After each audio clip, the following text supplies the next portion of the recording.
बिस्मिल्लाहिर्रहमानिर्रहीम। अस्सलाम वालेकुम। क्या हाल है बिराओ? ठीक हो? खैरियत है?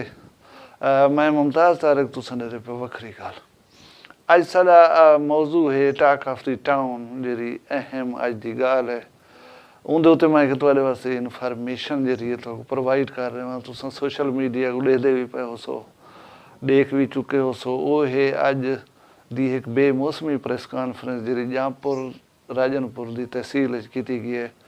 MNA 193 तहरीक इंसाफ दे सरदार मोहम्मद जाफर खान लिगारी की अहलिया जी खुद भी सबक MP हैं मोहतरमा मीना जाफर लिगारी साहबा प्रेस कॉन्फ्रेंस हजूम उन्हें की है कि जामपुर अपने लिगारी हाउस के उत्ते बहुत सारे सहाफ़ी जामपुर के मौजूद हैं, बेशक बगैर माइक दे हैं लेकिन मौजूद हैं पे। इन्हें एक तूने ज़िला डिस्कस किए कि वाई नॉट जाफर लिगारी ज़िला जामपुर बनाने वास्ते रुकावट क्यों बन सी। असा कोशिश की उन्हें सरदार मोहसिन खान अली करारदाद नंबर 1 का भी हवाला दिते तो असा चाहते हैं ये एक लीगल प्रोसीजर है, कानूनी मतलब इन मराहल जो तय थी सिंध जामपुर ज़िला बन सी। साकून ने एक दफ़ा वला आखे कोई इतराज़ कहीं नहीं जामपुर ज़िला बनाने एक सवाल जरा किया गया कि मोहतरमा कने कि अमार अवैस अगर NA 193 उत्ते आंदे तो हला क्या ख्याल है। उन्हें फरमाया कि अमार अवैस सारी फैमिली का खानदान का चश्मो चराग है, साडा बाल है, साडा फखर है ते पार्टी बेसिस का इख्तलाफ है साडा, अदरवाइज वो सारी फैमिली का एक रुकन है, साडा अजीज़ है।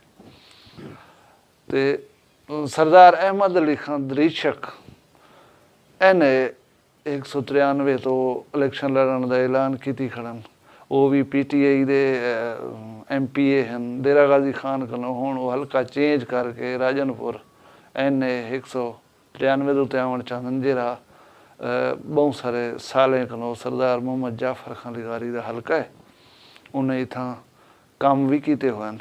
बाकी ये है कि उन्हें फरमाया कि मैं वज़ीर आला उस्मान बुज़दार, वज़ीर आज़म इमरान खान और सीनियर रुकन दरीशक बिरादरी के अहम रहनुमा सरदार नासरुल्लाह खान दरीशक जिले के इत्तेहादी भी हैं सरदार मोहम्मद जाफर खान दे उन्हें को रिक्वेस्ट करे को वही मैटर को देखें।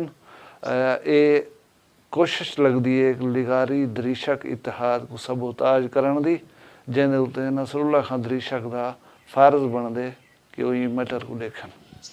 उन्हें सख्त अल्फाज भी इस्तेमाल किए कि जामपुर की सीट कोई लड्डू या खीर नहीं कि जेरा आवे इन उत्ते त्रुट पवे। हाँ जे को शौक है वो आवे इलेक्शन लड़े। सरदार मोहम्मद जाफर खान नस्ल दर नस्ल खिदमत करें पे अवाम दी और लोग एक अकीदत रखदन सरदार मोहम्मद जाफर खान लगारी नाल असा हर आवन वाले का पुरजोर मुकाबला करे सो। एक खबर जी साफ़ी कढ़ी है मैं नहीं सुनी वो ये है कि मोहतरमा ने ऐलान किए कि मैं दोहरी शहरियत छोड़ के इलेक्शन लड़सा NA का। उन्हें सीट कहने अनाउंस की थी। मैं उन्हें एक मोतबर तरीन करीब तरीन सहाफ़ी को पूछम पॉइंट आके उसी केड़े हल्के लड़सन उन्हें आखे सही वो इलेक्शन लड़न का ऐलान किया है।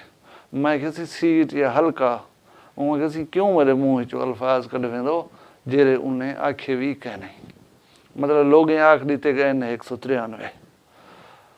हालांकि सिर्फ इंडिया और अहमद अली खान दरीशक को मतलब मैसेज आ के सरदार मोहम्मद जाफर खान लिगारी ना भी हो सन तो ये हल्का साड़ा है इतनी इंपॉर्टेंट है कि मैं ये वास्ते दोहरी शहरियत छोड़ दे सा मैं इलेक्शन लड़ सा। तो हूँ देखो हुकूमती लेवल के उत्ते इनका क्या रद्द अमल होंगे या सरदार अहमद अली खान दरीशक का क्या रद्द अमल है ये असा इंतज़ार करने हैं। मैं वाला एक दफ़ा दस देवा कि मेरे चैनल को अगर सब्सक्राइब नहीं किया तो प्लीज़ सब्सक्राइब कर गिनो। ये चूँकि टाक ऑफ द टाउन है अज गाल चलती पी सोशल मीडिया के उत्ते मैं कि साढ़े जे 400-500 सब्सक्राइबर हैं वो इन बारे मालूमात गिनने वास्ते शायद साडा चैनल विजिट करन तो उन्हें कोई वीडियो मिल वजनी चाहिए है। अल्लाह तुम सारे को अपनी हिफ्ज़ व अमान च रखे, अपना ढेर सारा ख्याल रखा है। मैं कोई इजाज़त दसो, अल्लाह हाफ़िज़।